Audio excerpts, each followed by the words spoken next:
yeah, I agree with Brennan Causey there. Nice pieces being used over in Kazakhstan.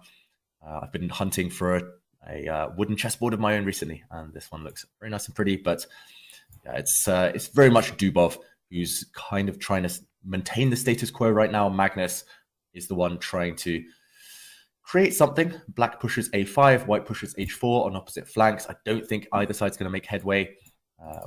Dubov, though, will be hinting that he might go towards the black king if Magnus is careless. Black's queen very far away from any potential defensive role.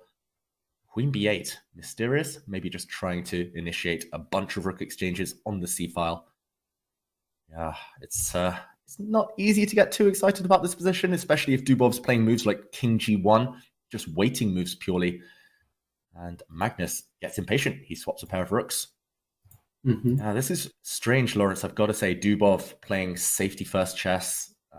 It's rare to see him playing this solid. It feels like he thinks a draw is a good result against Magnus. It feels like the players are thinking of the tournament as a whole rather than each game individually. Is that a good strategy? Do you think Dubov's going to be rewarded here? I don't know. I think also tiredness is kicking in. 12 rounds of blitz in one day is quite a lot. I remember, 9-round tournaments is already, sufficient, but 12 is quite a lot. So I think there's a certain level of pacing going on. They don't want to drop points unnecessarily. But a small imbalance now on the board, David. Yeah, there has been an exchange of pawns on the queen side. So black's a5 pawn, white's b2 pawn. Which is the weaker? It's completely unclear.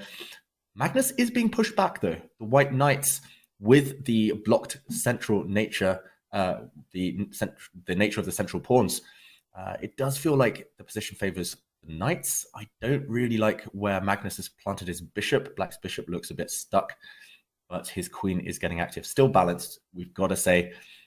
You would normally back Magnus against most players in the world in this type of position, but Dubov, well known as having great understanding, great instincts. I'm wondering, Lawrence, if we will see a time scramble and maybe Magnus's nerves holding in if we get there. But right now we're trying to catch up with the moves. I think black has planted the queen on b5. There we go, rook c2 by white. Dubov's just playing waiting moves every single turn, hesitating. We're seeing a knight trade, and with that knight trade, a peace offering. A draw has been agreed. This one wasn't too exciting. Let's switch over to see if